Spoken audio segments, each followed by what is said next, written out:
what's the first step? First things first. For you to get engaged or involved in water sacrifice, the very first step is you doing an afa, you doing a consultation. It is the consultation that will determine, okay, for you to know who is requiring and requesting for what.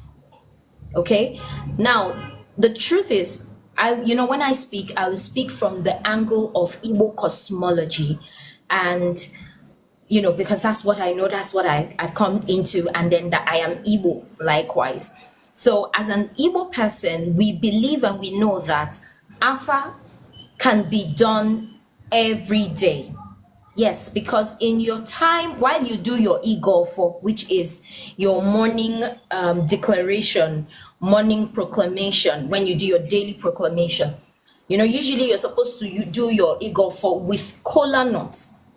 Okay, so every time you do your Igofo with kola nuts, particularly because you on your own can actually do your Igofo by yourself.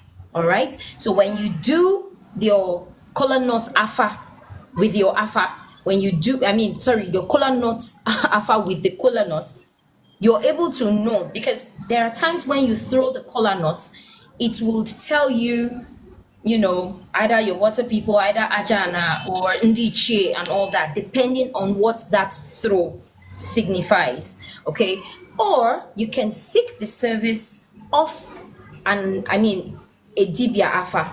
Okay, that's a priest that does the afa. And don't forget, there are different forms of afa, so it doesn't matter. The most important thing is the message should be clear, the message should be precise. Okay, Destiny, you're asking, please, any side effects of doing afa?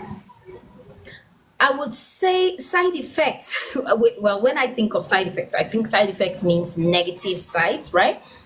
There could be side effects, and that would mean one of the side effects I can state clearly would be confusion, particularly when you do afa, too many afa almost at the same time, right?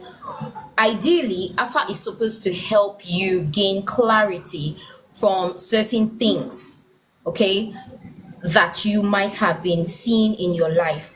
From my personal experience, I'm going to have Nana talk about this, because remember, the first step before you go into water sacrifice is afa. So that's why we are talking about afa now.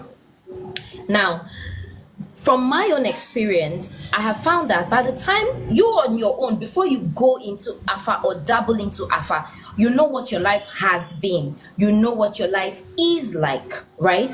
So it is out of curiosity of what is happening in your life. Maybe you're not comfortable or you're not happy with the way things are going in your life, and you feel the need to know more, maybe because you have now come to the knowledge of, African spirituality, of which Afa divination is one of the ways that we use to hear from the spirits. Okay, so this one used Ugiri for you, then you want to go to the one who would use Afa Miri, or you want to go to the next person, then you would go to another person who would use yes or no, or you will go to another person. So you finished with the Afa Ugiri, then you go to Afa Miri, and you go to Afa Eta.